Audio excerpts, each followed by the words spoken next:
Assalamualaikum warahmatullahi wabarakatuh. Perkenalkan, nama saya Siti Rohimah dari kelas 3B jurusan Administrasi Negara, dengan nomor induk mahasiswa 120705239982. Baiklah, di sini saya akan menjelaskan tentang materi sejarah perkembangan bahasa Indonesia, arti bahasa Indonesia, kedudukan bahasa Indonesia, dan fungsi bahasa Indonesia.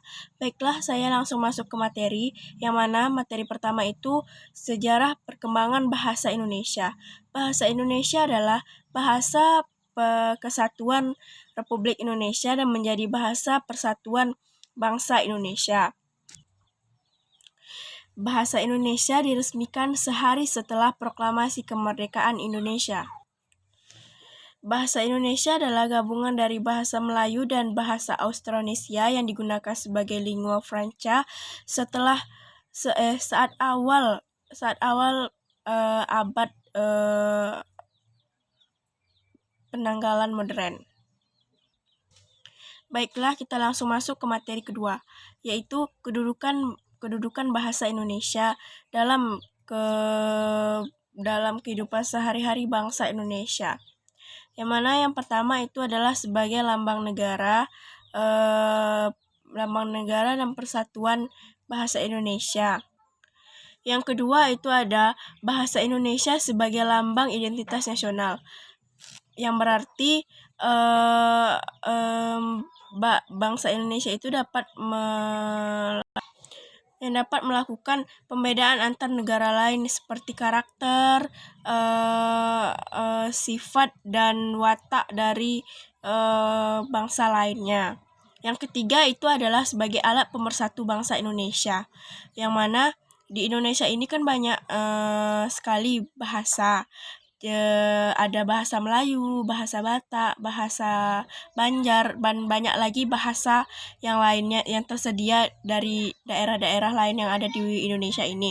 Jadi bahasa Indonesia itu dapat menjadi alat pemersatuan antara daerah ini dan dari daerah A dan daerah B.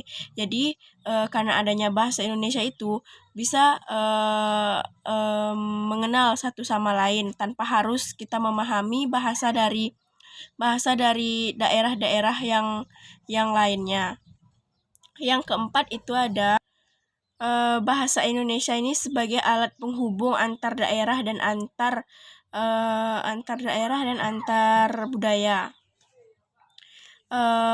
Materi selanjutnya itu fungsi bahasa Indonesia dalam kehidupan sehari-hari, yaitu sebagai lambang kebanggaan kebangsaan, identitas nasional, sebagai alat penghubung antar warga, antar daerah, antar suku, dan antar budaya,